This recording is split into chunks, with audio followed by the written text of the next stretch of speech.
Setan,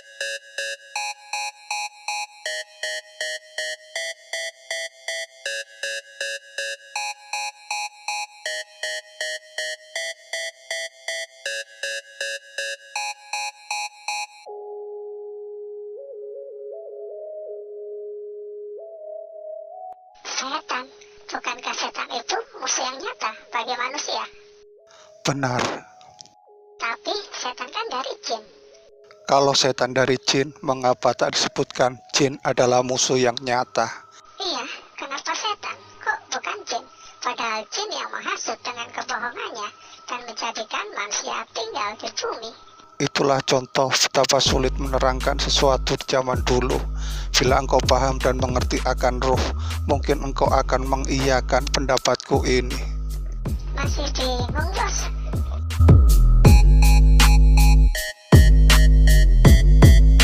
Kisah cerita tentang ruh atau sifat hidup atau karakter dari benda cahaya, api, dan tanah.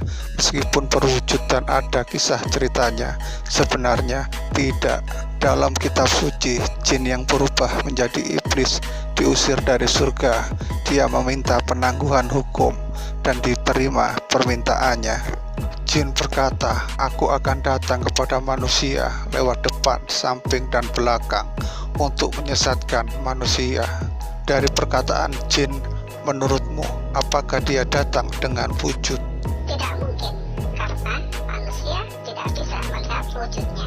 Maka dia menghasut manusia lewat nafsu atau insting manusia.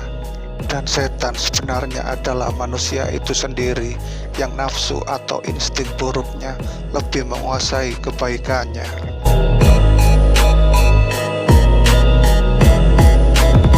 Jadi jin yang asli berubah menjadi iblis, sedangkan manusia yang sifatnya seperti jin akan berubah menjadi setan. Begitu maksudmu? Iya, bila kita mendalami karakter jin, maka alasan itu akan ada. Bagaimana setan dengan mudah membohongi manusia karena dia tahu karakter manusia atau sifat lemah manusia, karena dulunya dia manusia. Kok bisa ada alasan yang lain? Kamu melakukan sesuatu, apakah langsung bisa berbuat sesuatu? Tidak, pasti aku akan belajar atau mempelajari sesuatu itu agar aku tahu baik buruknya sesuatu itu. Iya, itulah alasannya mengapa setan itu sebenarnya manusia. Manusia yang sombong dan suka berbohong seperti jin. Lalu dia mengembangkan kesombongan dan kebohongannya agar dihargai manusia yang lain atau merugikan manusia lain untuk kesenangannya.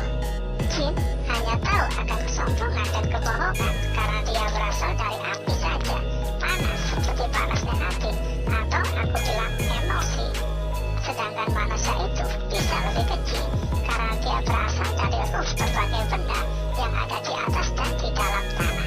Itulah mengapa kita harus tahu apa yang menjadi kelemahan manusia untuk menghadapi manusia dan setan yang berusaha menjadikan kita temannya dalam keburukan untuk memenuhi kuota neraka.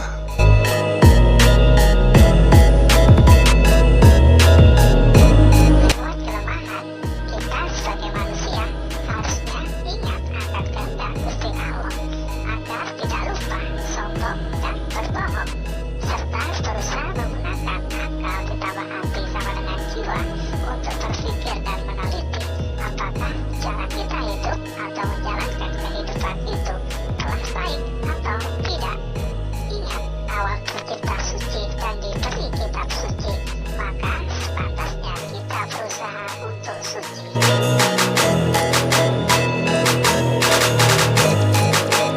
Mari kita ingat kembali apa kelemahan yang ada di manusia.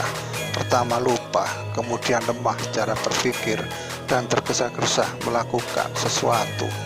Sombong karena berprestasi dan dipuji, berbohong untuk menutupi kelemahan atau tidak bisa melakukan. Dan mudah untuk berputus asa, mudah menyalahkan, seperti kamu. Ya, itulah kesalahanku, karena aku melupakan kehendak Gusti Allah untuk selalu berpikir dengan baik. Untuk menjadi manusia alif, manusia yang berdiri kuat di atas kakinya sendiri, manusia yang lurus.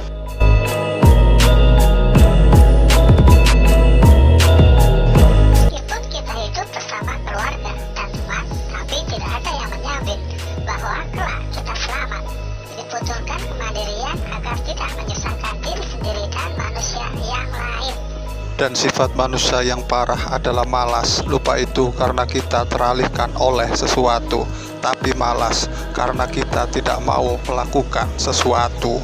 Lupa bisa termaafkan, tapi malas tak termaafkan. Itulah password atau kata kunci dari mengenal sesuatu yang disebut dengan dosa.